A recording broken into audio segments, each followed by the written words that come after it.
Okay, imagine this. School days. Right. But instead of like fire drills, you're thinking about nuclear bombs, practicing hiding under desks, Hmm. and hearing air raid sirens, not like in a movie, but as something that could actually happen. And families, living super close but split by walls, by ideas. Yeah. That was childhood for loads of kids during the Cold War. So you might think, okay, that was then. Why does that history, matter to us now? That's the key question, isn't it? In this Yeah. deep dive, it's not really about just looking back at old news clips. Right. It's more about uh, understanding this really tense time that kind of set the stage for a lot of things we're dealing with today. We've got some really interesting stuff here. Yeah. Let's just get a feel for what growing up then was really like. Okay.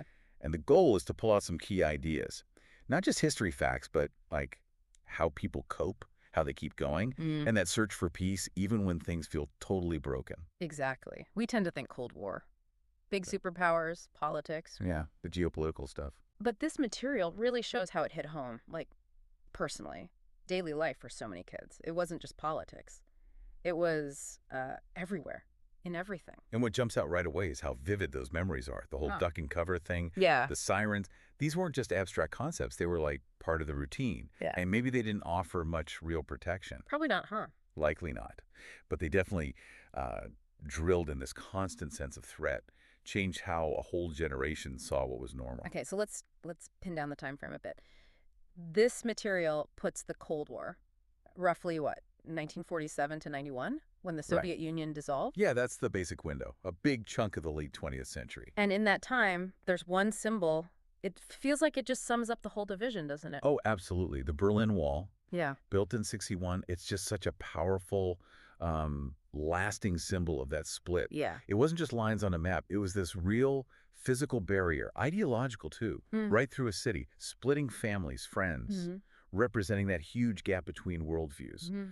And this material really brings out what that meant day to day for people living near it. A constant reminder, separation, Hmm. mistrust. And then fast forward to 89, the wall comes down. Huge moment. Not just for Germany, right? Like globally. It really feels like history turning a corner there. Yeah. The material calls it a fundamental shift, not just physically in Europe, but in the whole, clash of ideas. It really signaled maybe this thing isn't forever. Exactly, a crack in something that seemed totally solid. Mm-hmm. And it paved the way for the end of the whole Cold War setup. So the wall's story, rising up, then falling, it kind of mirrors the whole era, really. Okay, now this text also points out some of the key people involved, leaders navigating this super tense time. We're talking Kennedy, Reagan over here, Mm. Khrushchev, Gorbachev for the Soviets, and activists too, like Waszewska in Poland. How did their actions actually shape what it was like to grow up then?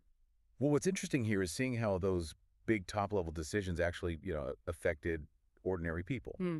kids especially. Yeah. Like Kennedy and the Cuban Missile Crisis, that brought the world so close to nuclear war.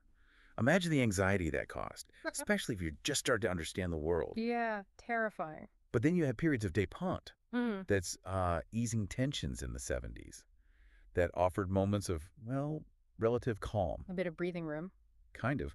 And later, Gorbachev's reforms, his talks with Reagan, that created the space for the Cold War to actually end. And Waszewska in Poland, his activism showed that individuals could challenge the system that fed into the changes across Eastern Europe. So these big political moves weren't just abstract, they had real consequences for people's daily worries. Absolutely. Yeah. Which brings us to, well, this material calls it the quirky reality of nuclear fear. The whole backyard fallout shelter thing really stands out. Yeah, it sounds kind of wild now. It does. But the fact that people actually built them, Hmm. put time, money, effort into digging bunkers, Mm. it shows how real that fear felt, how immediate. Mm-hmm.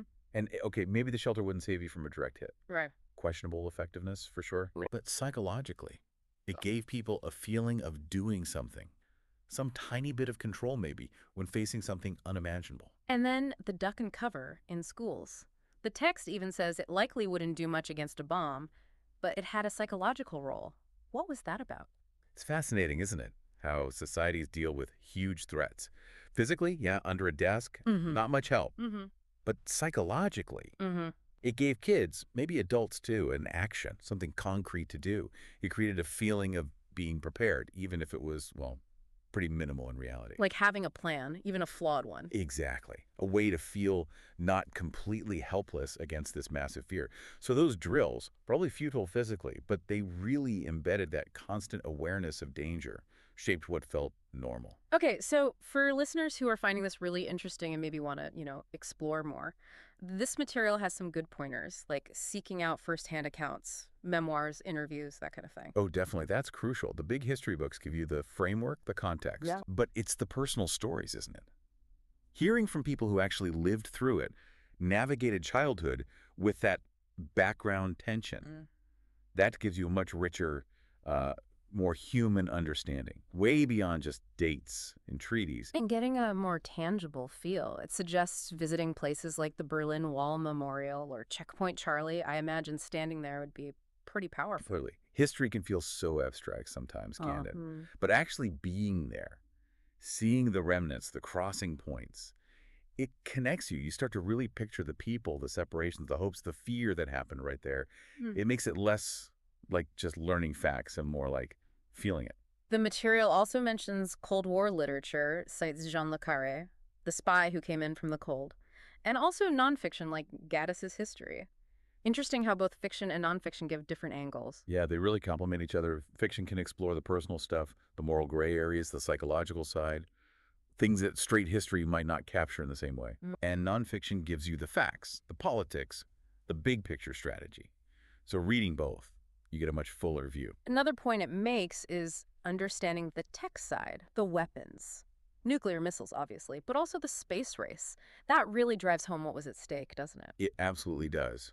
So much tech development back then was driven by that rivalry, dangerous rivalry, understanding the power of the weapons, the symbolism of like getting to the moon first.